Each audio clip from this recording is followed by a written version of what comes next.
नमस्ते प्यारे विद्यार्थियों, आज हम बात करेंगे 10th क्लास के चैप्टर नंबर 8 की, जिसका नाम है ऊंचाई और दूरी, जिसको हम बोलेंगे इंग्लिश में हाइट एंड डिस्टेंस।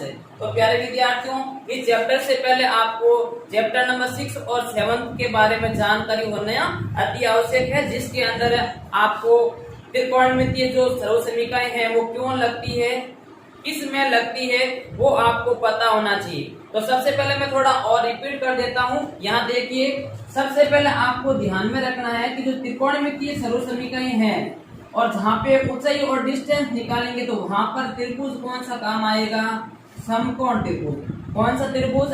समकोण। और याद रखना कि समकोण त्रिभुज, देखो हमें पता है कि प्रत्येक त्रिभुज है, या त्रिभुज किसे कहते हैं, तीन भुजाओं से घिरीबंद आकृति को क्या कहेंगे, त्रिभुज कहेंगे। इसका मतलब यहाँ पर भुजाएं कितनी हैं, 1, 2 और 3। लेकिन यहाँ पे तीनों भुजाओं में अलग अलग, ये कौन सी भुजा है, यह कौन सी भुजा है और यह कौन सी भुजा है, इनके बारे में पहले हम जानते हैं। तो प्यारे विद्यार्थियों, सबसे पहले आपको ध्यान में रखना है कि समकोण त्रिभुज की सबसे बड़ी भुजा होती है वो क्या कहलाती है, कर्ण कहलाती है। मैं इसको K से रिप्रेजेंट करता हूँ। उसके बाद में कर्ण के जस्ट सामने वाली भुजा होती है लंब।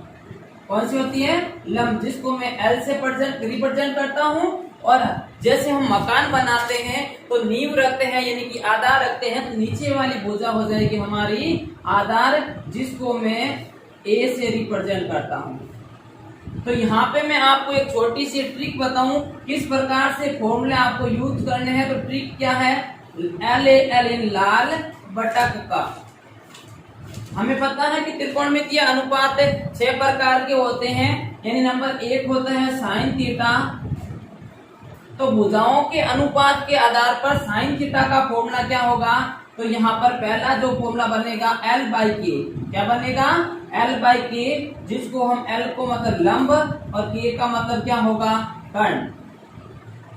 तो साइन थीटा का फॉर्मूला हो जाएगा लंब बटा कर्ण। उसके बाद में सेकंड फॉर्मूला बनता है यानी कोस थीटा का। तो कोस थीटा यानी कि A/ क्या हो जाएगा, K हो जाएगा, यानी आधार बटा कर्ण। नेक्स्ट हम बात करते हैं तीसरे जो सर्वसमीकरण होगी, यानी tan थीटा। tan थीटा तो यहाँ हो जाएगा L/A। L का मतलब लंब होगा और A का मतलब आधार। नेक्स्ट tan के बाद में आता है कोट। और आपने 6 और 7 चैप्टर के अंदर पढ़ा था, कोट किसका उल्टा होता है, tan का। इसका मतलब ये होगा कि ये tan का उल्टा, यानी tan का फॉर्मूला है लंब बटा आधार, तो ये हो जाएगा आधार बटा लंब, यानी कि A/L। नेक्स्ट है कोट के बाद में सेक थीटा, और सेक थीटा है वो कोस का उल्टा होता है। इसका मतलब कोस का फॉर्मूला है आधार बटा K, यानी आधार बटा कर्ण। तो इसका हो जाएगा कर्ण बटा आधार, K/A। तो ये हो जाएगा कर्ण बटे में आधार। नेक्स्ट अंतिम जो बात करते हैं हम कोसेक की, और कोसेक का फॉर्मूला होगा वो साइन का उल्टा होता है। तो कोसेक साइन का है लंब बटा कर्ण, तो लंब बटा कर्ण है तो उल्टा हो जाएगा कर्ण बटा लंब, यानी K/L। तो ये हो गया कर्ण बटा लंब। सबसे पहले आपको मुख्य रूप से ये ध्यान में रखना है कि साइन का जो भुजाओं के अनुपात, यानी कि समकोण त्रिभुज में भुजाओं के अनुपात के आधार पर साइन थीटा का फॉर्मूला क्या होगा, तो साइन थीटा बराबर होगा लंब बटा कर्ण, कोस का आधार बटा कर्ण, tan का लंब बटा आधार, कोट का आधार बटा लंब, और सेक का कर्ण बटा आधार, और कोसेक का होगा कर्ण बटा लंब। उसके बाद में प्यारे विद्यार्थियों, आपको यहाँ पे ध्यान रखना है, एक तो होता है उन्नयन कोण। कौन सा कोण होता है? उन्नयन कोण। और एक होता है अवनमन कोण। अब उन्नयन कोण किसे कहते हैं और अवनमन कोण किसे कहते हैं, इनके बारे में हम थोड़ी जानकारी प्राप्त करेंगे। जैसे कि मान लो कि यहाँ पे मेरी, यानी ये कहीं देख रहे हैं, ये आंख है, ये क्या है, आंख है। यदि आंख नीचे हो और वस्तु कोई ऊपर, यानी मैं कह रहा हूँ यहाँ पे पतंग उड़ रही है। क्या उड़ रही है? पतंग उड़ रही है। तो मैं क्या करूंगा, सबसे पहले ये मेरी होगी क्षैतिज रेखा, यानी मैं सीधा कहाँ देखूंगा, इस प्रकार। और ये होगी इसकी हाइट और ये हो जाएगी इसकी दृष्टि रेखा। कहने का मतलब क्या है, यदि आंख नीचे है वस्तु ऊपर, आंख नीचे वस्तु ऊपर, इसका मतलब ये हुआ कि क्षैतिज रेखा और दृष्टि रेखा के बीच में बनने वाला कोण क्या कहलाएगा, हमारा उन्नयन कोण कहलाएगा। क्या कहलाएगा, उन्नयन कोण।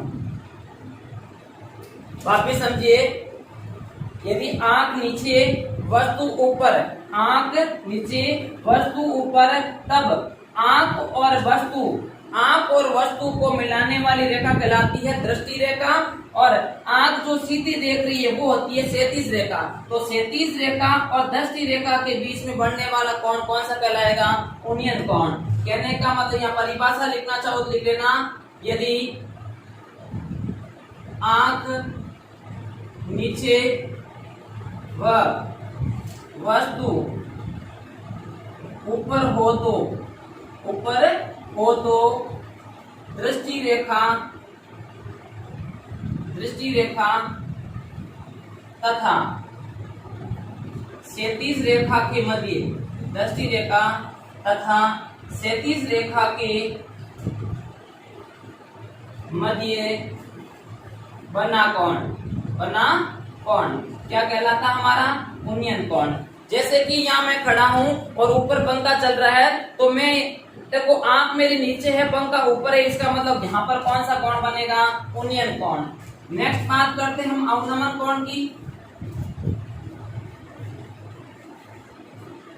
तो अवनमन कोण किसे कहेंगे, तो याद रखना प्यारे विद्यार्थियों, आंख इस बार क्या होगी, ऊपर होगी, और वस्तु क्या होगी हमारे यहाँ पे नीचे होगी। तो देखो आंख ये ऊपर है और वस्तु यहाँ पे है, मान लो यहाँ कोई सिक्का पड़ा था, ये सिक्का है, क्या है, सिक्का।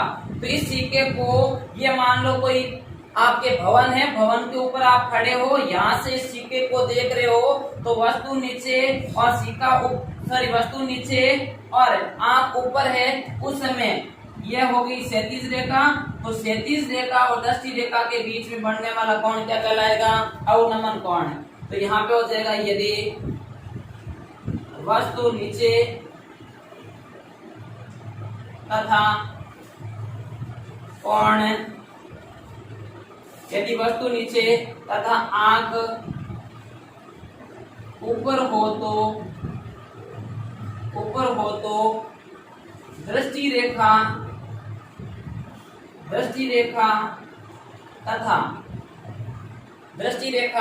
तथा क्षैतिज रेखा के मध्य बना कोण, क्षैतिज रेखा के मध्य बना कोण। तो सबसे पहले आपको भुजाओं के बारे में पता होना चाहिए कि कौन सी लंब होती है, कौन सी कर्ण और कौन से आधार। फिर भुजाओं के आधार पर त्रिकोणमितीय अनुपातों के सूत्र, उसके बाद में आपको पता होना चाहिए कि उन्नयन कोण कौन सा है और अवनमन कोण कौन सा है। और चैप्टर नंबर 6 के अंदर आपने देखा था कि साइन 30 का मान, साइन 45 का मान, तो ये सारे मान भी आपको पता होना चाहिए।